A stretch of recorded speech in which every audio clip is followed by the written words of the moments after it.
திருப்பத்தூர் மாவட்டம் வாணியம்பாடியில் சாப்பிட்ட உணவிற்கு பணம் கேட்டதால் ஆத்திரத்தில் தள்ளுவண்டி கடையை அடித்து நொறுக்கிய சம்பவம் பெரும் பரபரப்பை ஏற்படுத்தியுள்ளது.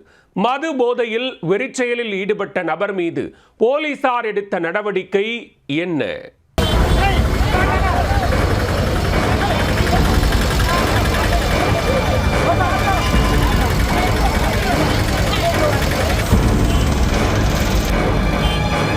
சாப்பிட்டதற்கு பணம் கேட்டதால் சூறையாடப்பட்ட கடையின் கோர காட்சிகள் தான் இது.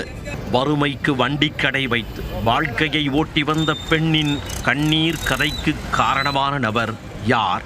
நடந்தது என்ன?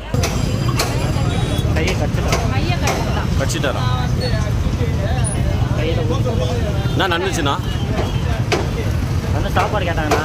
சாப்பாடு கேட்கும்போது இல்லைன்னு சொல்லிட்டோம். ஃபுல்லாக குடிச்சிட்டு இருக்கனால சாப்பாடு தர முடியாதுன்னு சொல்லிட்டு குழம்புலாம் எடுத்துக்கிட்டு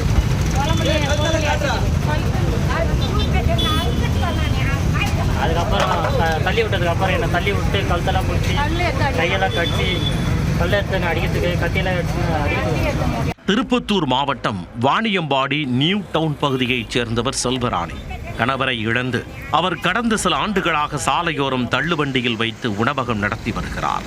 செவ்வாய்க்கிழமை மதியம் தலைநிற்கா போதையில் வந்த நேதாஜி நகரைச் சேர்ந்த சேகர் என்பவர் சாப்பாடை வாங்கி வயிறு உடைக்க மூச்சு முட்ட சாப்பிட்டுள்ளார். சாப்பிட்டு முடிந்தபின் மைனர் போல கையை கழுவியவர் பணத்தை கொடுக்காமல் தௌலத்தாக நழுவ பார்த்துள்ளார். அதை பார்த்த கடைக்காரர் சேகரிடம் சாப்பிட்டதற்கு பணம் கேட்டுள்ளார். உடனே என்னிடமே பணம் கேட்கிறாயா என ஆத்திரமடைந்த சேகர் ஆக்ரோஷ செயலில் ஈடுபட்டார். விற்பனைக்காக வைத்திருந்த சாப்பாட்டில் எச்சில் துப்பியும் தள்ளுவண்டியை கீழே தள்ளி உடைத்தும் அராஜகத்தில் ஈடுபட்டார். சாப்பாடு, குழம்பு, மாவு என அனைத்தும் ரோட்டில் சிதறி வீணாகின. பட்டப்பகலில் வெறிச்செயலில் ஈடுபட்ட சேகர் சட்டையை கழற்றி சாலையில் அமர்ந்து அட்டூழியத்தில் ஈடுபட்டு வந்தார்.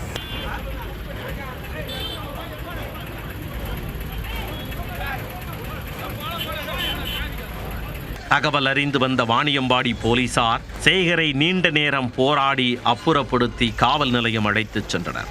சம்பவம் தொடர்பாக விசாரணை நீடித்து வரும் நிலையில் சாப்பிட்ட உணவிற்கு பணம் கேட்டதால் தள்ளுவண்டியை அடித்து நொறுக்கி சூறையாடிய சம்பவம் வாணியம்பாடியில் பெரும் அதிர்ச்சியை ஏற்படுத்தி உள்ளது.